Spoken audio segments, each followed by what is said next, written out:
Vous restez avec nous, nous allons parler avec Juliette Comte, c'est la responsable du CERAC Guyane, juste après ça. Bonsoir Juliette. Bonsoir à tous, merci de me recevoir. C'est nous qui vous remercions. Merci d'avoir accepté notre invitation pour parler du CERAC. Alors le CERAC, c'est une association qui n'est pas très âgée en Guyane. 5-6 ans, c'est ça? À peine 5-6 ans, voilà. Donc depuis 2014, nous sommes sur le territoire guyanais et depuis déjà 97, nous sommes aux Antilles. Voilà. Alors le CERAC, c'est une association qui travaille au quotidien pour l'intégration des sourds et malentendants, mais pas seulement, aussi des travailleurs handicapés. Exactement, donc on a deux filières, on a le centre de formation pour les personnes en situation de handicap, donc là on propose de la formation CAP et BAC, j'en profite pour dire qu'il nous reste encore quelques places pour les CAP, donc si vous êtes intéressé et que vous correspondez au profil, n'hésitez pas à nous contacter. Et puis de l'autre côté, nous avons l'association qui vraiment là est placée pour valoriser, défendre la langue des signes, la communauté sourde et leur permettre d'intégrer socialement, culturellement et professionnellement la Guyane, leur territoire.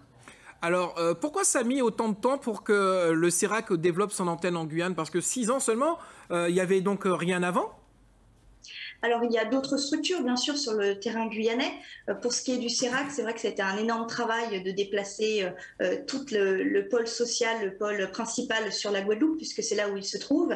Et puis, petit à petit, créer quelque chose de fiable et de durable en Guyane. Finalement, après 6 ans, je trouve qu'on est quand même bien placé et puis compétent. On touche vraiment un large panel de pôles et d'activités. Donc, moi, 6 ans, je trouve qu'on peut être fier. Alors aujourd'hui, vous avez un certain nombre d'adhérents, mais ce sont tous des personnes sourdes ou malentendantes ou des personnes handicapées, ou alors ce sont aussi des personnes qui peuvent venir soutenir et apprendre notamment la langue des signes avec vous. Absolument. Donc en fait, on n'a pas vraiment d'adhérents fixes. Si vous voulez, on a la communauté sourde qui nous rejoint au quotidien pour nos activités, dont on pourra parler un peu plus tard. Après, on a ce qu'on appelle les entendants, ceux qui entendent, qui viennent apprendre la langue des signes chez nous, s'initier à la langue des signes. Bien sûr, vous pouvez retrouver toutes nos dates et nos horaires, etc., sur le site et le Facebook. Et puis, il y a les personnes en situation de handicap qui, là, sont à la fois dans le monde de la langue des signes et à la fois dans notre centre de formation. Donc c'est vraiment ouvert à tout le monde et à tout âge. Alors il me semble que l'année dernière, l'association avait signalé un manque de ressources au niveau des interprètes. Est-ce que le problème est résolu aujourd'hui ? Absolument pas, le problème est toujours le même. Alors on est content parce que c'est rare qu'on a grossi notre équipe avec une nouvelle interface de communication, mais ce n'est pas une interprète. En Guyane, il n'y a pas d'interprète praticien. Ça veut dire qu'on a des personnes qui ont le diplôme mais qui ne souhaitent plus exercer ce métier pour différentes raisons. Et du coup, c'est la panne sèche. Donc pour ce qui est du CERAC, on demande à des interprètes, parfois guyanais, mais parfois métropolitains, mais qui habitent encore à Paris, de faire certaines traductions, notamment les vidéos, les choses un peu publiques. On leur demande d'intervenir, mais depuis Paris. Et on attend vraiment de la part des interprètes, qu'ils soient d'origine guyanaise ou pas, de venir sur le territoire. Il y a du travail, on en a vraiment besoin. Je pense au palais de justice, je pense à la gendarmerie, je pense à la télévision également, qui par le passé avait son interprète. Maintenant, ce n'est plus le cas. On est vraiment en manque et aujourd'hui il y a du travail, donc venez, c'est important. Alors vous parliez de vidéos, sans transition aucune, on va regarder quelques images de ce que vous êtes capable et ce que vous êtes surtout en capacité de faire avec toute l'équipe du CERAC. Suivez-moi.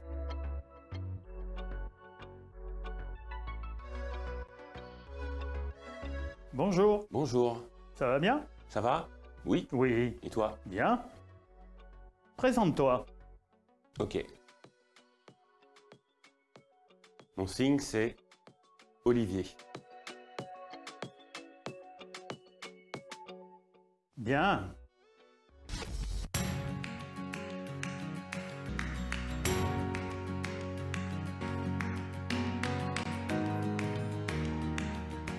Bonjour. Bonjour. Bonjour. Ça va? Oui, ça va. Ça va. Et toi? Oui, ça va bien. Je suis née sourde profonde, ce qui a surpris ma famille, car ce n'était jamais arrivé dans les générations antérieures. Sauf ma sœur, qui est malentendante, et toutes les deux, on peut signer, c'est super. Au Brésil, on signe « aimer » de cette façon. En France, le signe, c'est comme ça.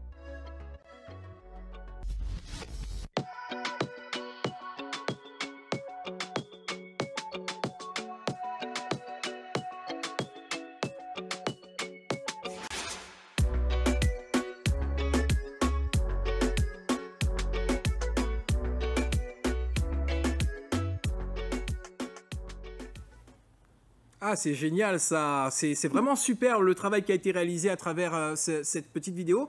Il n'y a pas que celle-là, donc il va y avoir 2 opérations qui vont se dérouler cette semaine, notamment le 23 septembre pour la première. Juliette? C'est ça. Alors, je fais juste une petite aparté. Merci à Madras Productions pour la production de cette vidéo que vous montrez en avant-première. Elle n'a pas encore été publiée. On en est vraiment très fiers. C'est toute l'équipe du CERAC qui a participé. Pour cet événement, il s'agit donc de la Journée internationale des langues des signes. Donc, elle a lieu chaque année le 23 septembre de l'année. Et nous, on sera présents. C'est nos partenaires de cœur qui sont Carrefour Matoury. Ils ont une salle d'exposition qu'ils nous ont réservée pour cette date. Vous retrouverez toute l'équipe du CERAC pour différents ateliers ludiques, des jeux, des activités, être sensibilisé, apprendre un petit peu de la langue des signes, que ce soit la partie culturelle ou linguistique.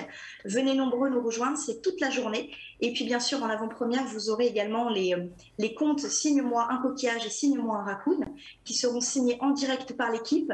Vous pourrez les découvrir à la fois à l'oral et à la fois en langue des signes, à des horaires bien précises.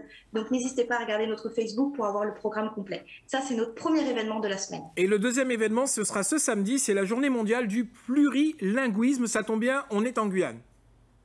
Exactement. Donc en fait, on s'est rendu compte que les acteurs linguistiques de Guyane ne se connaissaient pas forcément et on ne les connaît pas forcément.